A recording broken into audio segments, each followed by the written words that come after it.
B, ada material C gitu. Kemana aja nih? Tapi ya nggak salah juga, orang namanya juga mahasiswa ya.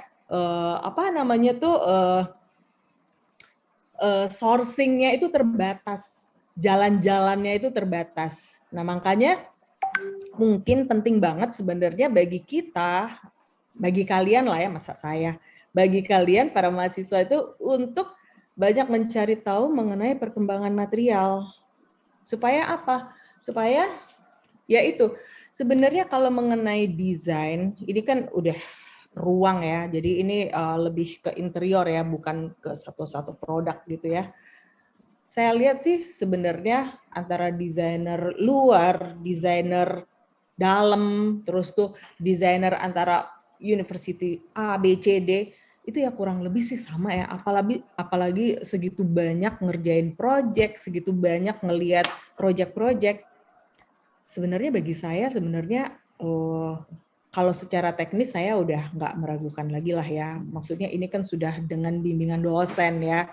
Secara teknis nggak terlalu banyak yang harus dikomentarin. Nah, tapi penggunaan material itu yang kayaknya tuh kita tuh bayangin, berarti dari zaman 30 tahun yang lalu, 40 tahun yang lalu nggak ada perkembangan seakan-akan. Iya kan? Nah, sedangkan perkembangan material itu kalau di dunia industri banyak banget nih. Misalnya ini, pantry nih ya. Desainnya seperti ini. Ini kalau saya lihat sebenarnya memang kalau melihat gini kan kayak nggak ada apa namanya value yang wah gitu, iya kan? Kita kan pengen kadang-kadang tuh ngelihat ada ininya ya. Wah ini kok misalnya gila ini top table pantry-nya tipis banget, misalnya gitu. Iya kan? Hal-hal seperti itu kan sebenarnya yang pengen orang lain yang melihat desain kita, hasil ya, bukan kalau desain kan baru berupa gambar kan bisa jadi bagus, bisa jadi jelek ya. Itu jadi sesuatu yang punya edit value seperti itu. Iya kan? Tapi kalau cuman marmer atau granit atau laminate sebagai top table biasa dengan ketebalan 4 cm standar, semuanya seperti itu. Mau di mau di Polyfoam, Pantry Kitchen, mau di Broco, mau di IKEA, jadi kayak sama. Tapi begitu ngedesainnya saya mau yang misalnya tipis cuman 1 cm. Gila ini kok keren, bisa kuat banget ini. Emang kalau dipukul ini pakai pisau emang nggak ini itu nggak apa-apa nih. Nah, hal-hal seperti yang membangkitkan keinginan tahu orang lain itu yang buat kita sebagai desainer itu jadi puas karena mendesain sesuatu yang yang membuat orang lain bertanya-tanya. Kalau cuman desain selesai terus tuh udah, ya itu maksudnya common banget seperti itu. Tapi kalau kita membuat sesuatu yang ini gue lihat baru banget nih kayak gini, pakai apa nih? Nah itu yang harus jadi sesuatu yang kita gali terus seperti itu. Terus misalnya nih ya, modul kabinetnya. Ini karena di hadapan saya pantry, saya lagi ngomongin pantry nih ya jadinya ya.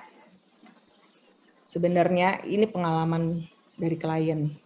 Mira, saya nggak mau kabinet pantry, pintu, dan ambalan-ambalan. Saya nggak bisa ngambil barang-barang yang di dalam. Susah itu Mira. Tuh klien saya. Karena apa? Ketebalan kabinet pantry itu 60 cm loh. Iya kan?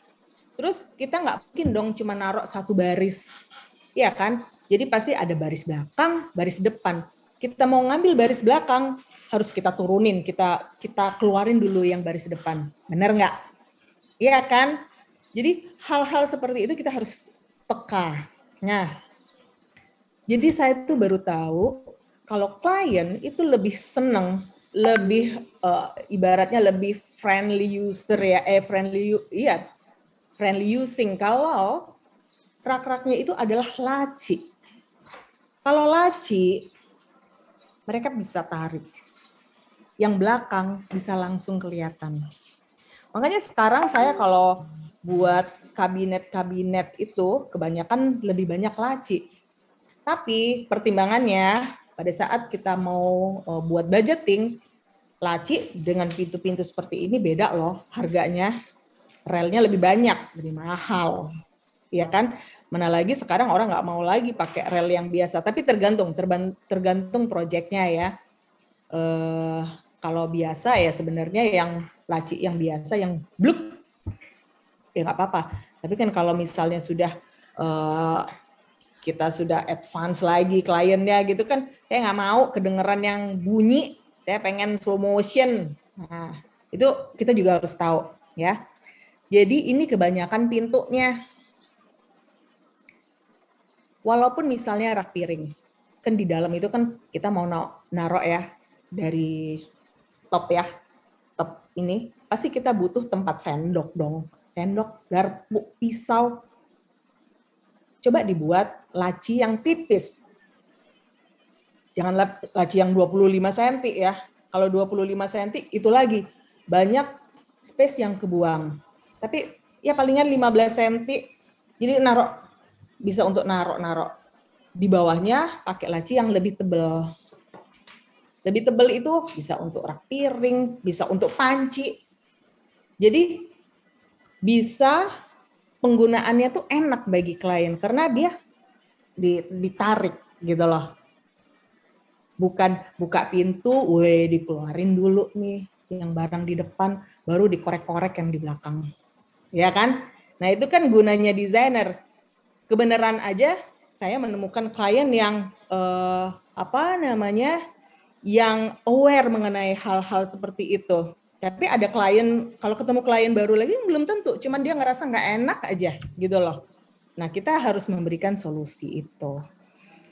Nah, itu teknisnya. Kalau kita mau bahas ini sebenarnya banyak banget ya. Tapi ini kan waktunya terbatas.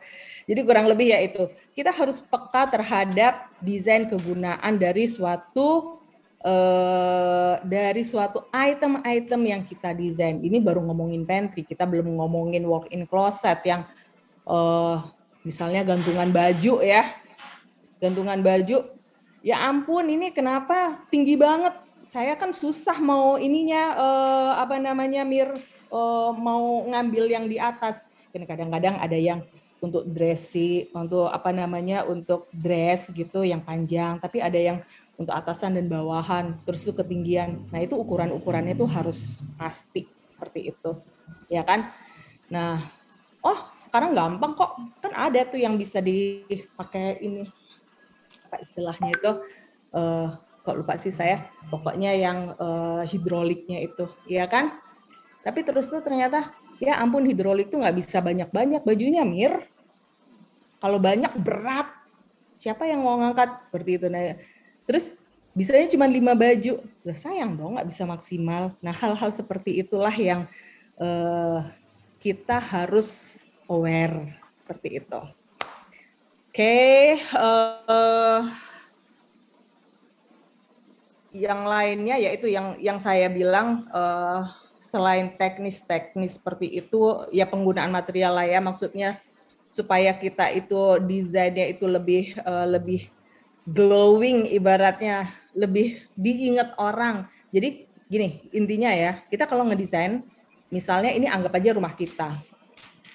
Pada saat orang pulang nih, itu loh rumahnya Firza itu loh yang ada ininya. Nah, jadi diingat.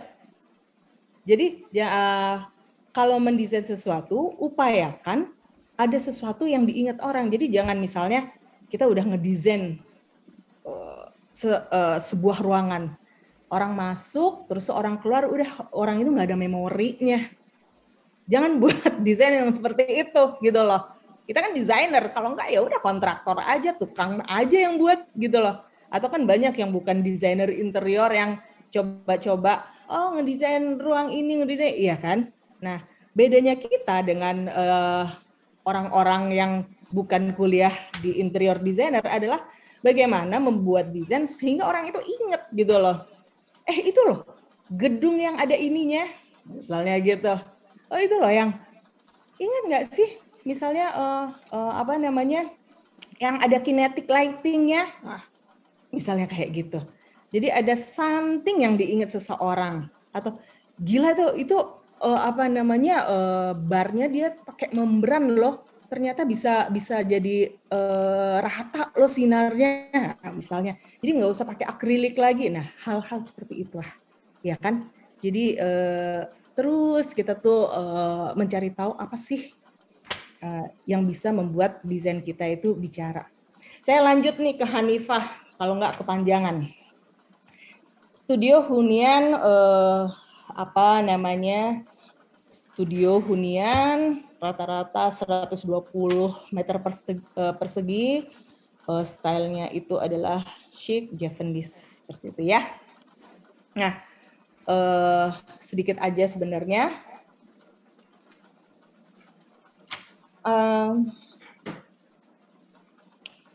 Ada hal-hal di mana saat ini, apalagi setelah pandemi kemarin, yang harus jadi pertimbangan kita para interior designer adalah higienitas seperti itu ya. Jadi kalau zaman dulu, contoh ini salah satu contoh, misalnya yang namanya kamar mandi itu biasanya ditaruh di belakang. Sekarang gimana caranya kalau ada tamu kita bisa menggiring tamu itu untuk bisa ngomongnya toilet, bisa ngomongnya powder room. Jadi dia bisa berbilas dulu seperti itu. Ya. Karena itu tidak dipikirkan sebenarnya oleh orang-orang dulu yang namanya kamar mandi pengennya tuh di belakang nggak kelihatan gitu. Makanya kadang-kadang kamar mandi zaman dulu tuh kan basah gitu ya. Terus tuh interiornya ya paling belakang deh yang dipikirin. Tapi sekarang kan enggak. Yang namanya kamar mandi itu adalah ada bidang basah, ada bidang kering seperti itu. Ya kan? Terus gimana caranya kamar mandi walaupun rumahnya kecil gitu ya, dialokasikan tempat untuk membilas seperti itu. Jadi maksudnya kita mengeduket juga untuk para tamu sehingga sebelum apa namanya masuk rumah bisa sama-sama bersih antara lain seperti itu. Terus nggak beda jauh dengan Firza sebenarnya ya. Ini yang diangkat adalah stylenya kan. Stylenya itu chic Javanese. Saya sempat buat apa namanya rumah juga. Jadi waktu itu ada arsitek dari Solo. Mir, kamu beli dong apa namanya ini rumah Jawa di daerah mana ya, Sangkuro apa ya gitu ya. Terus tuh, aduh ngapain ya? Aduh daripada ya ini asing-asing pada ini apa namanya pada yang ngambilin, kita dong orang Indonesia dong, kita lestariin dong apa namanya rumah tradisional ini. Oke. Saya beli, terus itu harganya nggak terlalu mahal ya. Terus dimodifikasi. Kebenaran yang mau menempatin itu adalah orang-orang muda. Nah, anak-anak muda biasanya nggak suka mayoritas kayu. Yang namanya orang-orang muda ini dari banyaknya klien yang ada usia tua, ada usia muda, ada usia middle, seperti itu ya. Yang namanya kalangan muda itu senangnya yang terang, senangnya yang modern, ya kan? Tapi ini saya mau propose nih, rumah tradisional Jawa. Gimana caranya supaya bisa accept nih di kalangan muda. Nah, zaman dulu itu yang namanya rumah tradisional itu pasti full kayu, ya kan? Nah, sedangkan sekarang ya itu lagi material. Kusen-kusen yang berkaitan dengan bidang luar kan udah kebanyakan udah banyak pakai aluminium ya. Nah, hal-hal seperti itu kenapa ya nggak kita modifikasi, ya kan? Jadi bangunan lama dengan material baru itu kita modifikasi, kita kawinin ibaratnya. Jadi bentuknya tetap nuansanya kita tetap mengambil bangunan tradisional, tapi dengan ada perpaduan material-material yang modern, yang kekinian, feelingnya itu juga juga jadi nggak terlalu kuno seperti itu. Walaupun misalnya ini kan tadi kan ada yang untuk orang tua juga, ya kan, kakek-kakek kayak gitu kan. Nah, itu kan juga sebenarnya lebih mempermudah maintenance dia dibanding misalnya pakai kusen-kusen kayu seperti itu, ya kan? Nah, terus antara bangunan dan furniture di dalamnya. Ini untuk Hanifah ya. Kecenderungan kita sebagai interior designer nih ya, kalau bangunannya modelnya kuno, kalau stylenya itu tradisional, furniture-nya kita juga buat nuansanya itu kuno. Padahal enggak. Apalagi kalau kita melihat ya, maksudnya kenapa saya mereferensikan interior di luar juga, karena gini, kayak misalnya ya bangunan-bangunan di Inggris, bangunan-bangunan di Spanyol zaman dulu tuh kan klasik-klasik yang gold kayak gitu kan. Aduh, anak zaman sekarang siapa sih yang bisa accept seperti itu, kayak gila ini bangunan keriting banget, nggak mau juga punya hunian seperti ini, ya kan? Sama seperti kita gitu loh. Jadi mereka bangunannya itu tetap fancy, tapi furniture-nya tuh modern. Jadi memang combine seperti itu sangat lazim dan membuat suasananya itu bisa di-accept oleh banyak kalangan. Nah, ini furniture-nya sebenarnya secara style, secara desain udah modern. Coba dari Hanifah warnanya. Nah, warnanya coba jangan coklat semua. Ya kan? Coba sih warnanya tuh misalnya bangunannya udah coklat, udah kayu kayak gitu ya. Terus furniture-nya coba misalnya warnanya beige, misalnya seperti itu. Atau putih sekalian. Terus ada kombinasi misalnya main cermin, ada metalnya, langsung keangkat. Jadi kayak desainnya itu kayak nggak deep gitu loh. Iya kan? Karena warna-warna gelap, warna-warna kayu itu membuat suasana tuh jadi deep gitu, jadi berat gitu.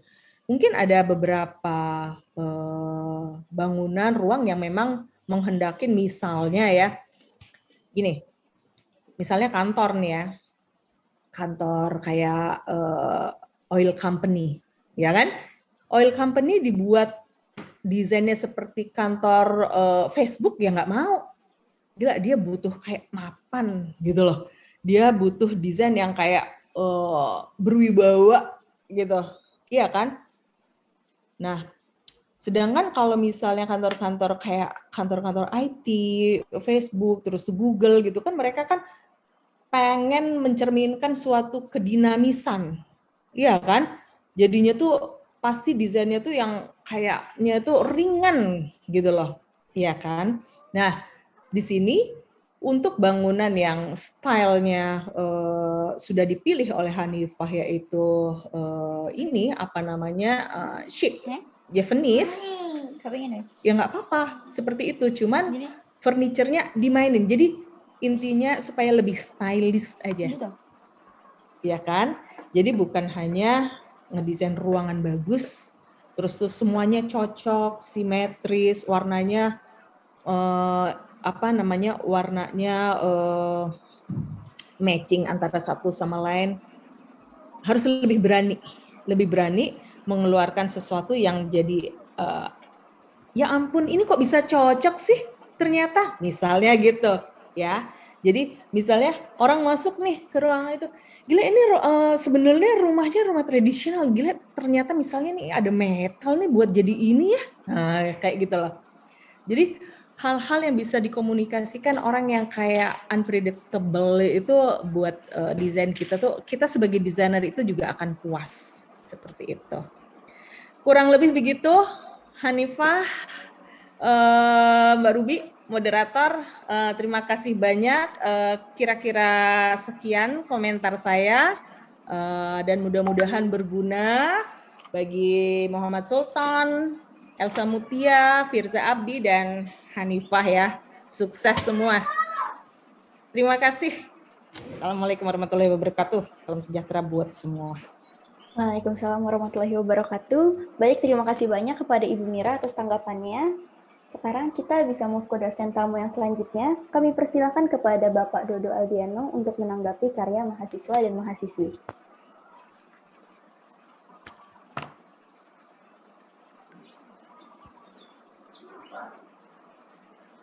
Maaf Pak, Bapak masih di mute. Silakan Pak. Ya, suara saya sudah terdengar? Sudah terdengar Pak. Oke.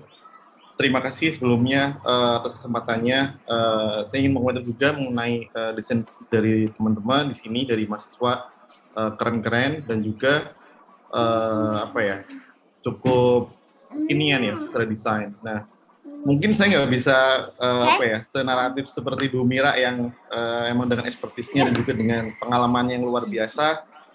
Mungkin kalau untuk dari inputan saya di sini, dari saya ingin malah membreakdown per satu-satu dari narasumber, dari mulai dari Kak Sultan, nanti ada juga Kak Elsa, dan juga mungkin dari Kak Firza dan juga nanti Kak Hanifah. Nah, untuk dari nanti tanggapan saya sebenarnya dari saya juga pengen mendapat beberapa pertimbangan dari kakak-kakak semua. Nah, mungkin dari Kak Sultan.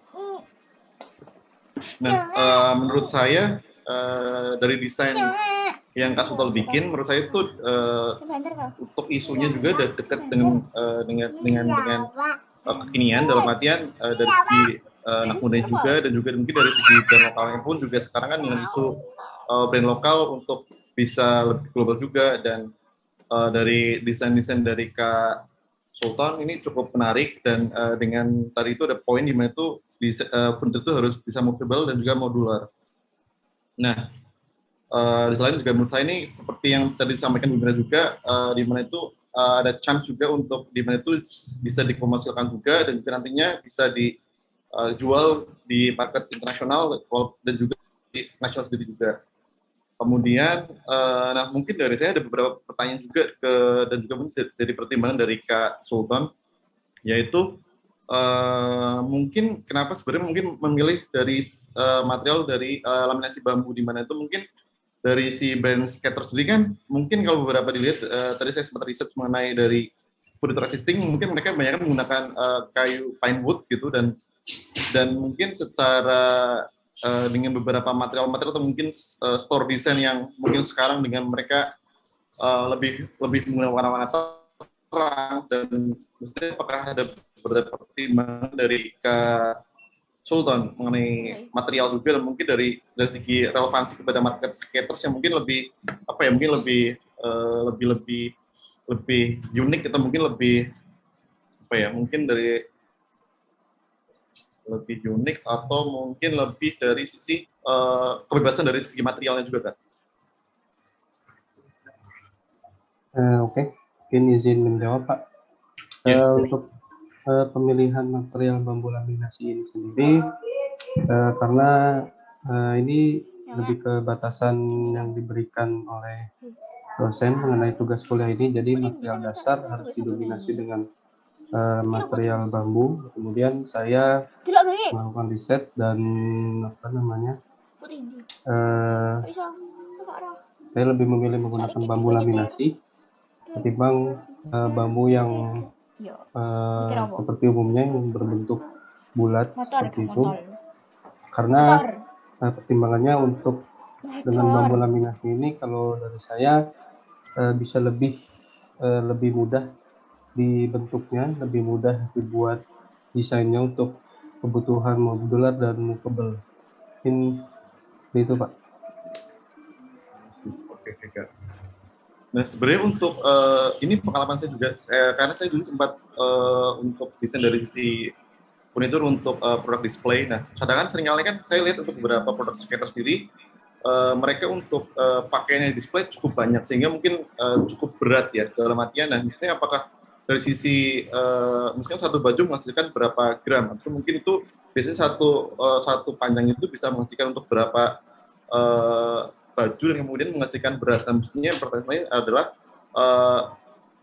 sempat nggak misalnya untuk dites gimana itu bisa sampai ke beban berat yang ditanggung tuh dari si bersih bisa berapa berat ya dari Kak Sultan?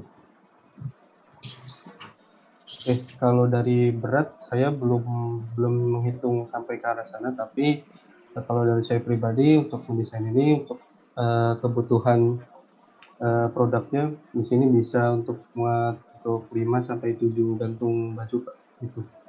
Jadi saya belum menghitung sampai ke kebutuhan berat. Gitu.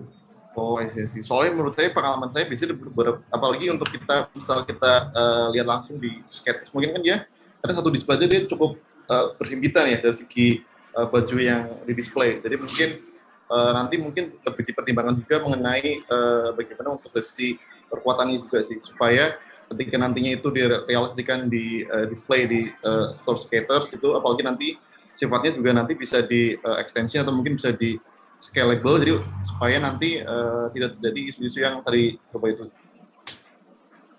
Terus kemudian, nah tadi juga saya sepakat juga dengan apa yang disampaikan Mira, di mana mungkin dari segi produk ini pun juga sebenarnya itu bisa dijual juga dan tentu mempertimbangkan juga dari segi sertifikat juga dan juga di sisi legalitasnya juga. Nah, terus juga menurut saya juga sepakat juga bahwa saya untuk dari sisi desain ini mungkin emang banyak untuk kita bikin desain mungkin cukup gampang ya, tapi mungkin untuk bagaimana dari sisi desain ini mereka memiliki story yang menurut saya juga emang cukup penting, apalagi dengan era sekarang di mana itu di mana kita banyak banget suara-suara yang ketika mungkin kita lihat di sosial media mungkin 1 detik aja mungkin udah menghasilkan banyak banget suara. Nah, maksudnya harapan pun nanti pun ketika si produk ini pun bisa launch juga dan nantinya itu bisa nge-solve dan mungkin ada beberapa hal mungkin isu-isu atau mungkin narasi-narasi yang mungkin perlu dibikin supaya dari sisi user pun dia bisa memahami atau kan bisa mengerti dari si value dari si produk dari Kak Sultan ini. Apa? Tuh. Tapi menurut saya untuk overall baik dari segi background design, kemudian juga sistem knockdown-nya juga dan juga modulnya sih menurut saya cukup menarik seperti itu. Hanya tinggal mungkin terkait pemilihan material mungkin nantinya walaupun tadi memang udah ada batas juga dari Dea Kamus untuk menggunakan material bambu. Mungkin itu dari untuk Kak Sultan, kemudian lanjut ke Kak Elsa.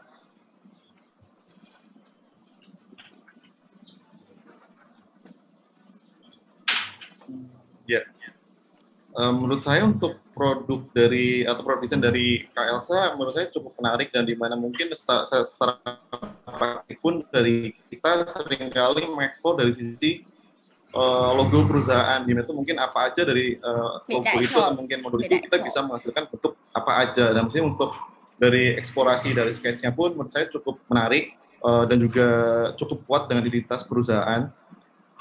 Nah, kemudian mungkin apakah yang menurut saya juga apakah mungkin untuk si coffee table ini apakah hanya spesifik di area tersebutkah ataukah nantinya itu akan bisa diimplementasikan secara nasional di beberapa office yang mereka punya ya, Kak Elsa. Terus gimana dulu? Soalnya tadi mungkin cukup apakah soalnya mungkin ketika itu mungkin hanya ke spesifik suatu wilayah, mungkin itu hal itu mungkin bisa mengambil dari beberapa ide atau identitas dari kota atau mungkin suku atau mungkin dari hal tersebut.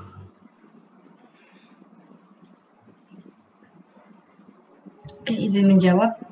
Karena kan di sini untuk eksplorasi ide yang saya ambil itu kan dari logo Kementerian PUPR. Nah, untuk secara keseluruhan. Jadi untuk penggunaan dari kaki tebal ini sendiri mungkin bisa diterapkan juga ke beberapa wilayah dari Kementerian PUPR. Gitu, Pak. Baik. Nah, mungkin kalau dari saya juga mungkin ingin menambahkan juga mungkin mengenai tadi kan dari Kak Elsa sempat menyinggung mengenai renewal, dan di selain juga di sini ada eksperimen. Nah, maksudnya sebenarnya dari saya tuh pengen lihat juga sebenarnya maksudnya apakah beberapa musik isu yang sekarang seperti apa sehingga ada muncul renewal atau pembaruan dari sisi profitable itu, dalam artian kayak supaya ada studi case yang emang real gitu, maksudnya ketika itu emang ada isunya seperti ini yang dialami oleh user, kemudian dari Kak Elsa mencoba untuk meng-solve itu dengan bentuk atau mungkin dari fungsi-fungsi yang profitable ini. Mungkin nantinya ada beberapa hal mungkin nanti bisa disampaikan nantinya gitu. Nah, terus kemudian tadi juga saya concern juga seperti Bu Mira, di mana itu ada concern mengenai top table. Nah, mungkin kalau dari saya malah dari tadi kalau sempat tersinggung dengan kata eksperimen, jadi menurut saya malah mungkin kan sekarang kita lebih banyak ada isu untuk recycle plastik. Nah, di mana itu mungkin untuk top table sendiri, apalagi apabila itu ingin mengejar pattern atau motif seperti itu ya, mungkin kan kita bisa menggunakan recycle plastik supaya dari sendiri pun juga ada tanggung jawab atau mungkin ada bisa mengangkat isu-isu itu sendiri. Dan di selain juga apabila itu bisa menghadapi isu juga, mungkin kan dari segi material pun atau mungkin dari segi isu produk ini pun bisa relevan gitu dengan isu yang sekarang seperti itu. Dan di selain pun mungkin kan ketika untuk apalagi untuk yang isu eco-friendly dan mungkin hal itu mereka juga memiliki community sehingga untuk produk pun atau mungkin dari voice dari sisi produk pun akan bisa terdistribusi juga lebih cepat dan mungkin lebih masif juga seperti itu. Jadi mungkin malah top table-nya mungkin kalau misalkan bisa mungkin menggunakan material-material yang tadi itu mungkin untuk dari si recycle plastik seperti itu sih. Tapi emang tinggal nanti kan untuk sebuah wajib pun juga apabila ingin motifnya atau patternnya beda-beda bisa customize seperti itu. Walaupun tadi sempat ada beberapa pertimbangan mengenai dari segi pemilihan motif yang sempat dilampirkan tadi, di mana itu ada beberapa motif teraso. Nah, mungkin nantinya untuk hal itu pun juga recycle plastik pun nanti untuk pemberian warna, nanti bahan motif pun nanti itu juga bisa diatur, dan juga mungkin kan mungkin di sana juga dari sisi material itu pun kan mungkin ada beberapa brand yang sudah ada, jadi mungkin sehingga itu mungkin bisa berkolaborasi misalkan dari segi mungkin dari materialnya ini menggunakan recycle plastik dari brand A, mungkin dari sisi Kak Elsa bisa propose dari kakaknya sendiri supaya terjadi kolaborasi yang mungkin, karena daripada mungkin kita lebih compete, lebih baik mungkin kita era kolaborasi sehingga market A dan market B bisa jadi satu, jadi supaya lebih nge-reach marketnya supaya lebih masif seperti itu. Terus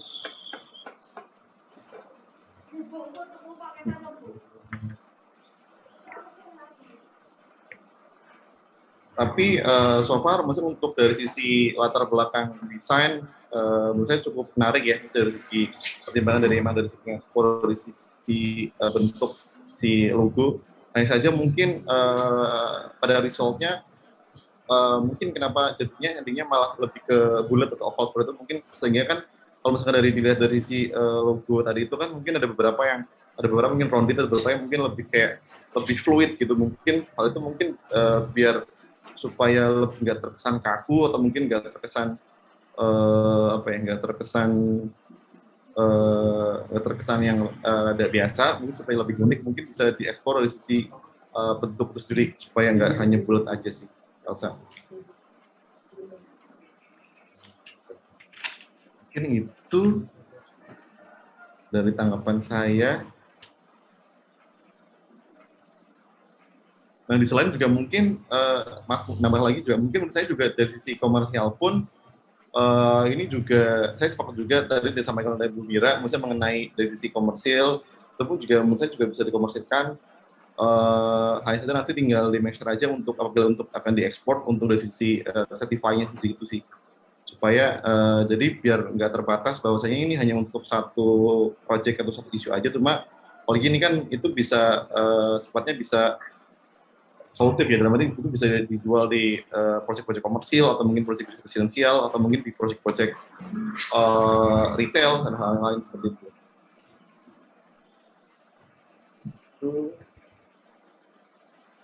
Kemudian mungkin lanjut kepada Kak Firza Agustiawan.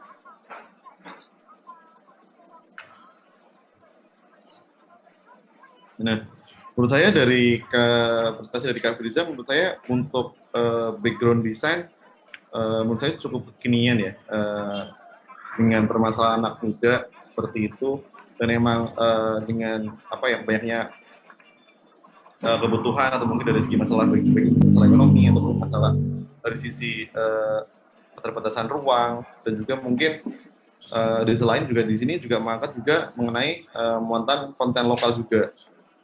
Nah, hanya saja di sini saya beberapa hal mempertanyakan mengenai karena case studi di sini kan mungkin lebih ke user yang dimana itu tinggal di kos-kosan. Nah, maksudnya karena kan mungkin kos-kosan itu dengan asumsi saya, maksudnya asumsi di mana itu mungkin secara luasan mungkin 3x3 atau 3x4, sehingga mungkin menyebabkan sedangkan sirkulasi atau sedangkan beberapa pertimbangan tadi kan cukup banyak, ada kebutuhan ini, kebutuhan itu, dan mungkin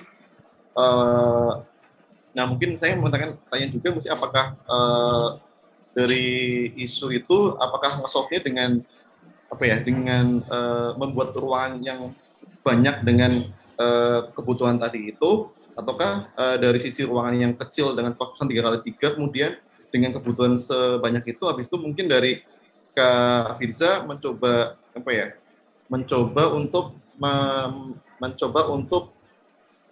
mensolusikan itu, di mana itu mungkin itu tuh bisa jadi mungkin raknya atau mungkin meja jadi supaya lebih multifungsi dan mungkin lebih dari sisi smart juga, misalkan nanti dengan bentuk-bentuknya, atau kan mungkin kan sekarang kayak banyak seperti itu seperti di Singapura misalkan, di mana mungkin hotel atau mungkin di mana itu mungkin tempat tinggal dengan keterbatasan, atau mungkin Jepang ya dengan keterbatasan tempat yang cukup kecil, tapi dia bisa misalnya itu ketika itu lagi mau dipakai untuk makan, nanti itu si kabel itu bisa jadi makan, habis itu ketika itu nggak dipakai bisa jadi untuk panel, atau bisa jadi untuk jadi si kabinet, untuk wardrobe seperti itu. Udah mungkin nah yang tadi ditanyakan, apakah mengisi untuk pertimbangan dari sisi isu yang tadi disampaikan dan juga output, apakah ada pertimbangan ya? Misalnya soalnya tadi sih kayak tadi saya lihat ada beberapa jadi banyak banget ruangan seperti itu. Ya, izin menjawab.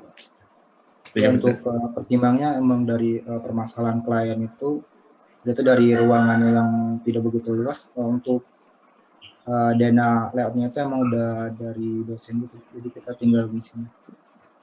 Oh, I see, baiklah. Ya. Terus tips sih, mungkin kalau di saya mungkin lebih concern ke tadi hal itu aja. Kemudian, nah mungkin ini juga sih Kak, mungkin kan saya tadi ketika ngelihat apa ya, dari sisi presiden dengan output yang dibuat cukup berbeda ya, maksudnya dari output finalnya, maksudnya apakah hal itu ada pertimbangan juga kan setelah diskusi dan dengan beberapa style atau dari itu dari sisi klien. Ya, izin jawab Pak. Ya benar Pak, ada dari kayak pertanyaan dan pertimbangan lagi sama klien, diskusi lagi, begitu ya Pak. Oh, sih. Oke.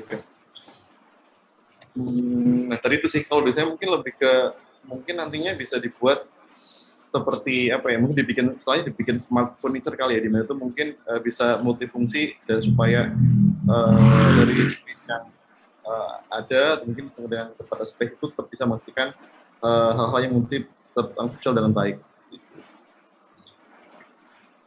Juga, tapi selain itu untuk keren gitu. Nah, mungkin lanjut lagi kepada Kak Hanifah. Nah, saya sangat mengapresiasi mengenai analisa user dan penjelasan desain, yaitu berambut baik juga, menurut saya cukup mendalam. Selain itu juga mungkin dari muatan lokal yang digunakan cukup banyak, di mana apa ya, mesti di mana mungkin identitas diri, mesti kita juga di Indonesia juga ada identitas karena kalau lihat ke barat, nah itu udah boleh ada beberapa unsur lokal. Menurut saya jadi menarik, walaupun nantinya secara desain ada beberapa nanti bisa di mix and match dari sisi unsur dari luar ke dalam, tapi harapannya sih nanti dari harapannya supaya dari lokal bisa dari global seperti itu. Nah terus nah apa ya, mungkin ada pertimbangan juga ya dari Kak Hanifah misalnya mengenai ini kan tadi kan lebih ke konsepnya lebih ke Jawabannya juga, dan ada apa ya, di sini ada mengambil sisi caping ini, misalnya caping ini apakah dipakai dalam bentuk atap apakah memang dari sisi material yang dipakai di dalam plafon seperti itu juga. Ya, baik. Izin menjawab, untuk pertimbangan subjektivitas ini sebenarnya mengambil dari si latar belakang dari keluarga ini, yang berlatar belakang dari suku Jawa. Nah, untuk desain yang caping sendiri itu, kita ambil dari motif-motif caping ini yang kita terapin di motif anyaman bambu sama rotan dalam desain rumah. Oh, I see. Saya juga.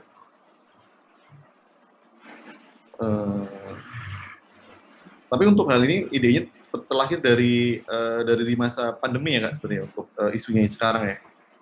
Dimana itu memang lebih pengen unsur bukaan, maksudnya banyak area terbuka. Nah, tapi di sisi lain saya juga ingin menanyakan juga mesti mengenai pertimbangan. Soalnya kan mungkin ini kan untuk setnya di Jakarta ya, kalau nggak salah tadi ya. Iya, di Jakarta Timur, Cibubur. Nah, di mana mungkin kan sekarang ada isu juga maksudnya di mana Jakarta dengan tingkat polusi yang cukup buruk ya, maksudnya, dan hal itu tuh bagaimana dari desainer bisa mensiasati hal itu mengenai banyak bukaan, apalagi dari sisi kota sendiri, mungkin dari sisi kualitas udaranya mungkin kurang begitu baik, mungkin beda ketika mungkin kita di gunung mungkin, atau mungkin apa, mungkin di mana itu mungkin lebih clear air gitu. Nah mungkin dari bagaimana mungkin dari Kak Elsa bisa mensiasati hal itu ya Kak, untuk dari sisi konsep ini. Iya, baik. Jadi yang bukaan ini kita kan ada untuk menyiasati si polusi udara itu ya. Saya untungnya itu menambahkan tanaman di dalam rumah, jadi kita ada inner courtyard. Nah, jadi tanaman itu kan otomatis dia bisa mengatur, gitu, menyaring udara kotor itu sendiri. Jadi itulah keuntungan dari si inner courtyard itu. Ya. Baik ya.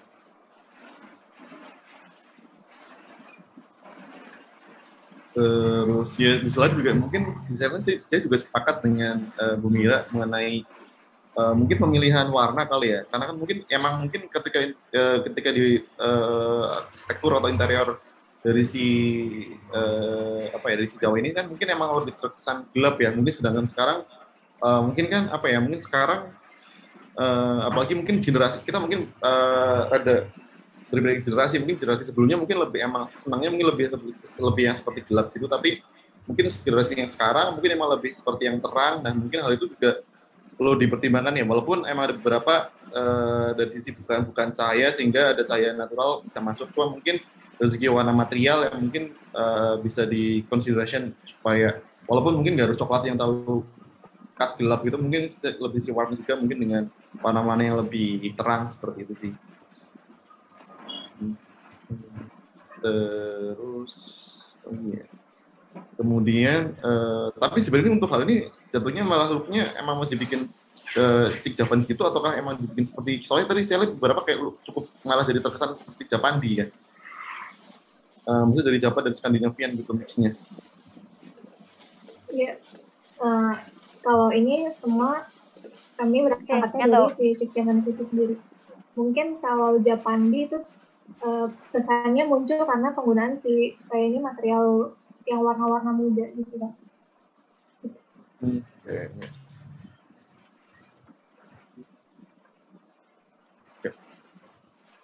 Nah mungkin di selain juga saya juga ingin menambahkan juga mungkin apabila nanti untuk hal ada beberapa interior mungkin Untuk case ini kan soalnya mungkin berbeda dengan case yang tadi di mana itu rumah tinggal untuk kos-kosan. Mungkin ini kan untuk rumah tinggal yang mungkin bisa leluasa dengan tadi itu ya bisa memanfaatkan dengan soalnya kan mungkin betul dengan sampaikan Bu Mira di mana itu dari tahun ke tahun kok kita selalu berbicara mengenai material itu aja, sedangkan mungkin kan sekarang kita lebih up to date dengan teknologi dengan AI juga, maksudnya hal itu mungkin bisa dimaksimalkan juga dengan beberapa sistem atau mungkin beberapa elektrik yang mungkin membuat rumah ini menjadi lebih istimewa seperti itu sih.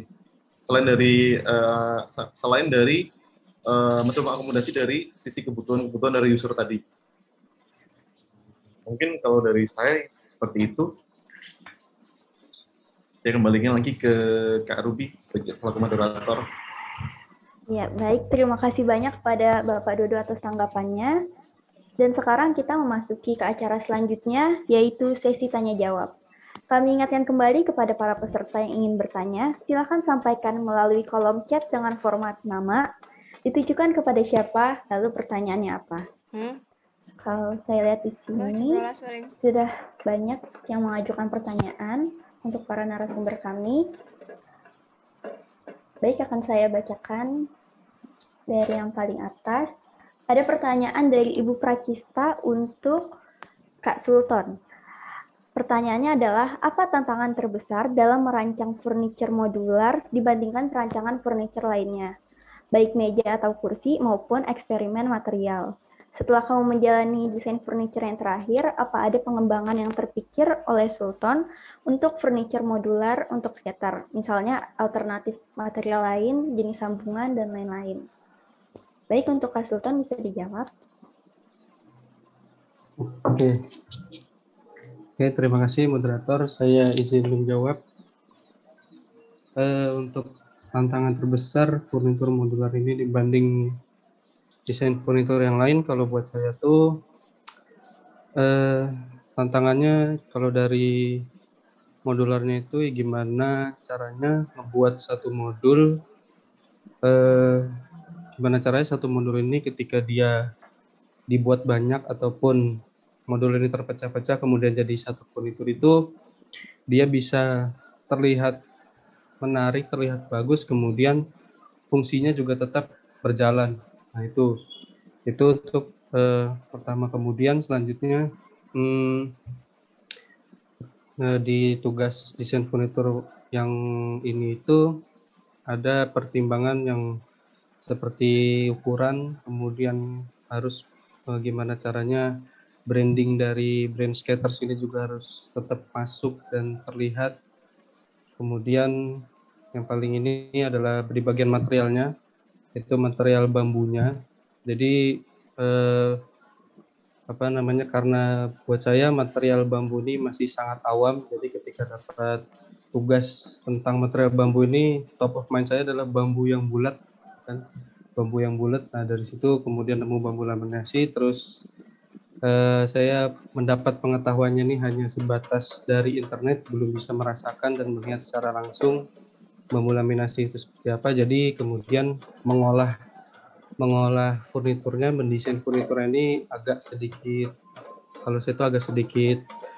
takut apakah ini benar bisa dibuat seperti ini atau tidak. Kemudian apakah dengan satu modul ini kemudian jadi banyak, jadi furnitur yang banyak, apakah fungsinya bisa tetap berjalan, apakah brandnya bisa tetap masuk atau tidak. Nah itu tantangan untuk saya. Kemudian kalau dari segi pengembangan, ada beberapa pengembangan. Kalau sejauh ini mungkin saya nanti ke depannya kalau mungkin furnitur ini bisa dibuat jadi, mungkin saya akan coba memainkan warna juga di furnitur ini. Seperti itu. Kemudian mungkin dari segi materialnya saya akan mungkin pelajari lagi materialnya melalui tukang asli yang akan membuat ini. Kemudian mungkin ada alternatif material lain di pasar yang bisa lebih cocok dibanding bambu laminasi ini.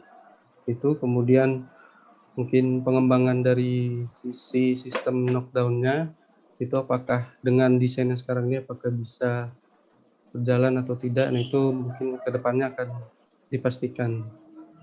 Itu sih. Oke, mungkin itu. jawaban dari saya. Baik, terima kasih untuk Pak Sultan atas jawabannya. Apakah sudah cukup jawabannya, Bu Sita?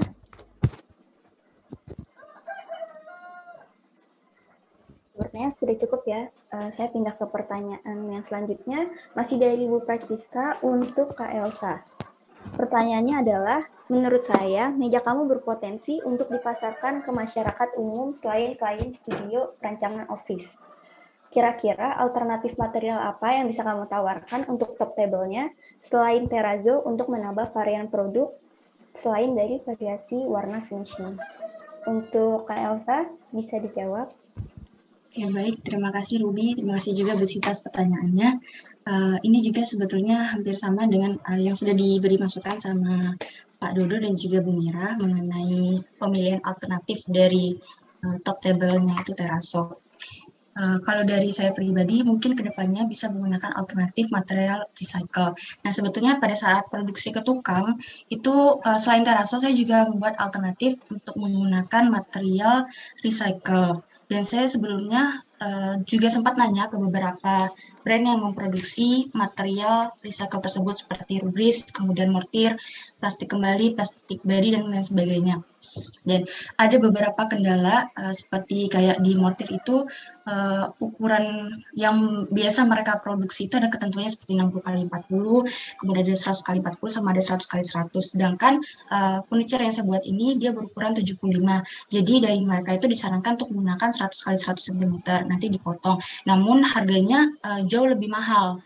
Nah, jadi saya mencoba mencari lagi pertimbangan lainnya ke rubris. Namun untuk memproduksi top table-nya itu antri dulu karena sudah banyak pesanan, jadi pre-order gitu PO. Jadi per top table-nya akan jadi itu dengan durasi waktu cukup lama, sedangkan dari Tegas ini sendiri memiliki timeline. Jadi mau nggak mau saya harus mengejar pertimbangan mulai dari harga dan juga durasi waktu yang telah ditentukan di perkuliahan. Mungkin kedepannya itu bisa menggunakan material recycle karena kan mungkin nggak terbatas lagi sama durasi waktu timeline, dan kalau misalkan akan dipasarkan mungkin bisa pertimbangan harga dan lain sebagainya, seperti itu Pak Ibu. Baik, terima kasih untuk Kak Elsa atas jawabannya. Apakah kira-kira jawabannya sudah cukup, Bu Sita? Baik, sepertinya sudah cukup ya. Saya pindah ke pertanyaan selanjutnya, masih dari Bu Pratista untuk Kak Firza. Pertanyaannya adalah, setelah upgrade ilmu di semester terakhir ini dan perancangan rumah tinggal, bagaimana kamu mereview karya Supin ruang personalmu? Apa yang ingin kamu ubah atau tingkatkan? Untuk Kak Firza, boleh tolong dijawab. Bahasa Inggris jauh. Baik, terima kasih kepada Bahasa Inggris jauh. Baiklah, di sini saya akan menjawab pertanyaan Bu Sita. Bagaimana saya mereview karya sendiri. Yang pertama itu mungkin banyak kekurangan dari karya yang saya ini. Dari proses ideasinya, mungkin dari konsepnya kurang pendekatan terhadap klien karena diakibatkan ada pandemi kemarin. Kemudian menghasilkan ide-ide yang menurut saya dan pembuatan sketsanya juga kurang. Untuk kelebihannya mungkin di sini saya banyak belajar gimana proses berkarya itu dari pembuatan ideasi, konsep, dan penataan layout ruangan yang tidak begitu luas. Selanjutnya untuk yang saya tingkatkan selanjutnya itu adalah gimana saya bisa melakukan proses ideasi yang benar dan bisa menghasilkan karya-karya yang bagus dan juga menghasilkan ide-ide yang bagus. Mungkin itu dari saya sih yang saya tingkatkan ke proses ideasi dan konsepnya. Baik, terima kasih Kak Firza atas jawabannya. Sekarang kita pindah ke pertanyaan selanjutnya dari Lintang untuk Kak Hanifah. Pertanyaannya adalah, apakah ada faktor-faktor dalam menentukan jenis material tertentu yang digunakan pada setiap bagian ruangannya, selain berkaitan dengan kesukaan atau dengan karakter dari pengguna ruang? Untuk Kak Hanifah, boleh tolong dijawab? Baik, terima kasih atas pertanyaan dan waktunya. Untuk pemilihan material itu, pertama kita balik lagi ke kebutuhan ruangnya. Misal kayak ruang yang emang dia sering digunakan dan cenderung mudah kotor kayak dapur, kamar mandi, pasti kita pemilihan materialnya juga menggunakan material yang emang gampang dibersihin. Atau contoh pada ruang anak, bisa juga anak menggunakan material yang memang non-toksik atau seperti penggunaan cat yang non-toksik atau dengan gimana? Seperti penggunaan cat, ya udah non-toksik gitu aja. Makasih. Baik, terima kasih Kak Hanifah atas jawabannya. Selanjutnya ada pertanyaan dari Raja. Untuk Kak Hanifah lagi nih. Pertanyaannya adalah, apakah bisa dijelaskan sisi positif dan negatif dari penerapan taman di dalam rumah? Kak Hanifah, boleh tolong dijawab? Ya, baik. Terima kasih kembali. Untuk taman dalam ruang ini, satu, pasti dia berfungsi baik banget untuk si cross ventilation. Jadi, sirkulasi dalam rumah, pencahayaan dalam rumah itu dapat berjalan dengan baik. Juga tadi sempat disinggung juga oleh Pak Dodo, jadi karena sekarang ini memang Jakarta tingkat polusinya sangat tinggi, jadi sebenarnya penggunaan taman dalam rumah ini juga bisa berperan untuk menyaring udara polusi yang masuk ke dalam rumah. Untuk sisi negatifnya mungkin satu, dia tampias ya kalau hujan. Kemudian sisi negatifnya itu bisa jadi ini sebenarnya dapat dihindari dengan pemilihan tanaman yang akarnya tidak merusak rumah. Jadi kan kita sering menemukan orang tanam pohon besar kemudian akarnya itu merusak rumah. Nah, itu bisa dipertimbangkan oleh pemilihan tanamannya. Terima kasih. Baik, terima kasih Kak Hanifah atas jawabannya. Selanjutnya ada pertanyaan dari Saudara Rian untuk Kak Elsa. Pertanyaannya adalah, terrazzo setebal itu kan berat. Dengan rangka yang dibuat seperti itu, apakah cukup kuat untuk menopang terrazzonya itu karena kelihatannya ringkih? Untuk Kak Elsa, boleh tolong dijawab? Oke, terima kasih atas pertanyaannya. Tadinya waktu terrazzo yang saya buat desain itu sebelum yang produksi tukang, tadinya kan ukurannya itu dibuat 20 mili ya. Nah, kemudian tadinya itu full terrazzo, belum ada resin. Nah, kemudian dapat masukan juga dari itu kan yang sudah saya sebutkan tadi. Itu kalau misalkan full terrazzo aja, itu dia bakal pecah atau mudah retak gitu. Jadi harus ditambah resin. Jadi material atau tabelnya itu jadi lebih ringan daripada menggunakan full terrazzo. Namun harganya juga akan lebih mahal daripada full menggunakan terrazzo. Nah, kemudian juga ada tambahan pada bagian rangka kaki yang tadinya 25 mili jadi 30 mili ditambah lagi. Itu saya rasa mungkin sudah cukup kuat untuk menopang terrazzonya tadi sih dari saya. Terima kasih. Baik, terima kasih Kak Elsa atas jawabannya. Selanjutnya ada pertanyaan dari Saudara Sahrul Daniel S. untuk Kak Hanifah. Pertanyaannya adalah, dalam perancangan kali ini terdapat anak-anak, yaitu Hadara berusia 7 tahun sebagai penggunanya. Adakah hal-hal yang perlu diperhatikan dalam desain untuk anak-anak dan apakah ada kesulitan dan bisa ditunjukkan bagaimana penerapan di perancangannya? Untuk Kak Hanifah, boleh tolong dijawab? Ya, baik, terima kasih pertanyaannya, Sahrul. Jadi untuk perancangan ruang anak, mungkin hal yang bisa diperhatikan itu satu, penggunaan furniturnya. Jadi kita hindarin sudut-sudut tajam. Kemudian pemilihan warna yang lebih colorful untuk merangsang daya kreativitas si anak itu sendiri. Kemudian juga boleh lanjut ke next yang kamar anak juga. Nah, di situ saya juga memberikan space. Jadi area bawah bang bed digunakan sebagai arena bermain anak, kemudian baru di area atas digunakan sebagai tempat tidur gitu. Kemudian perhatikan juga posisi jendela karena anak beraktivitas sendiri di kamar, jadi jendelanya lebih baik dibuat lebih tinggi untuk mengurangi risiko yang tidak diinginkan. Kemudian juga tadi menyambung ke material, bisa menggunakan material non-toksik seperti cat yang mudah dibersihkan ataupun seperti ya cat zaman sekarang yang memang sudah ada efek ada daya positif atau plusnya dari sisi higienis. Terima kasih. Baik, terima kasih Kak Hanifah atas jawabannya. Sepertinya sudah tidak ada yang bertanya lagi, maka sesi tanya jawab ini kami tutup. Baik, terima kasih untuk para peserta atas partisipasi dan antusiasnya dalam mengikuti kegiatan bedah karya pada hari ini. Terima kasih juga kepada kakak-kakak narasumber yang telah mempresentasikan karyanya dan kepada Ibu Mira serta Pak Dodo selaku dosen tamu yang telah memberikan komentar, saran, dan juga masukan. Sebelum ke segmen penutup, saya akan membacakan kesimpulan dari bedah karya hari ini. Pada hari ini, Rabu 24 Agustus 2022, telah dilakukan sesi ketiga dan keempat bedah karya interior oleh 4 narasumber, yaitu ada Muhammad Sultan dengan rancangannya untuk brand skaters berupa rak display yang menggabungkan 4 poin, yaitu urban, ekspresif, cozy, dan vintage. Lalu furniture yang dihasilkan merupakan furniture yang modular dan movable.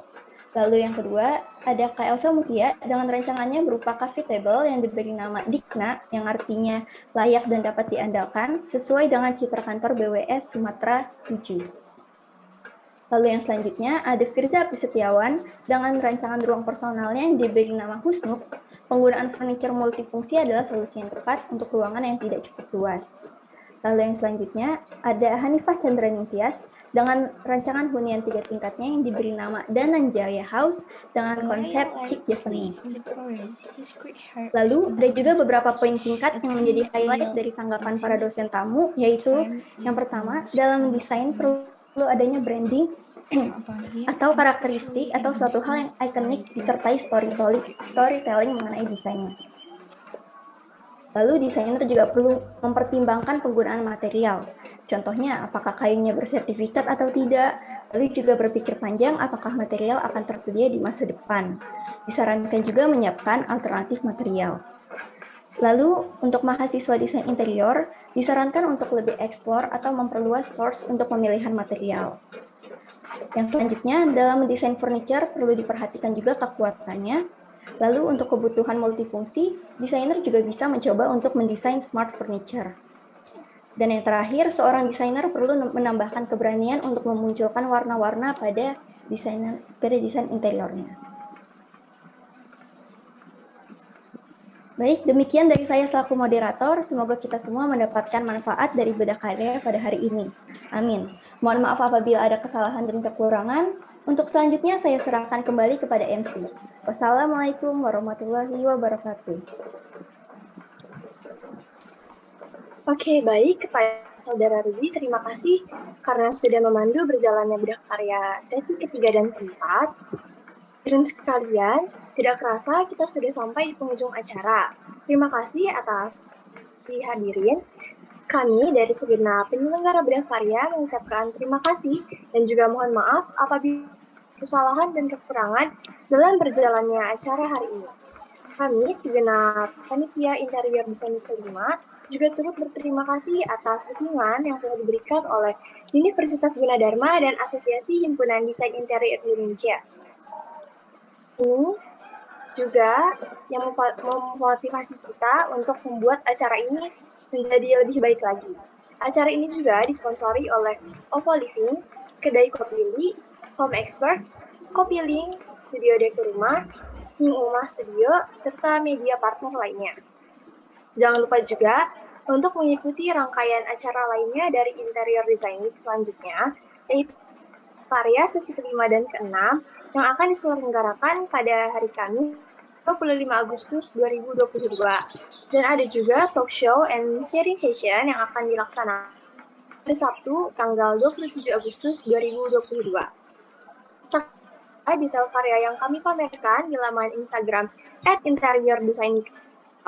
Peserta juga dapat melakukan voting untuk memilih karya terfavorit dengan cara memberikan like dan komentar pada postingan karya yang kalian sukai.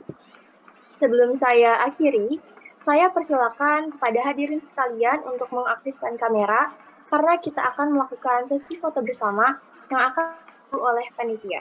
Pada panitia, saya persilakan. Baik, terima kasih Untuk sesi foto dimohon Bapak, Ibu, dan teman-teman semua untuk menyalakan kameranya terlebih dahulu.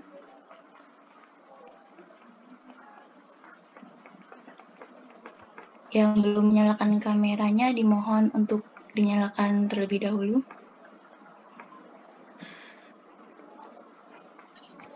Baik, untuk slide pertama akan saya hitung mundur.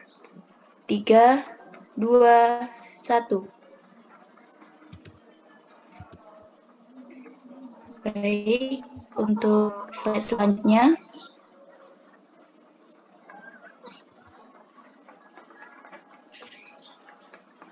Saya hitung mundur.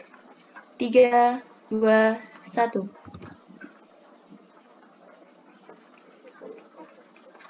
Untuk slide terakhir. 3, 2, 1. Oke, baik. Untuk waktu dan tempat saya kembalikan ke MC. Terima kasih.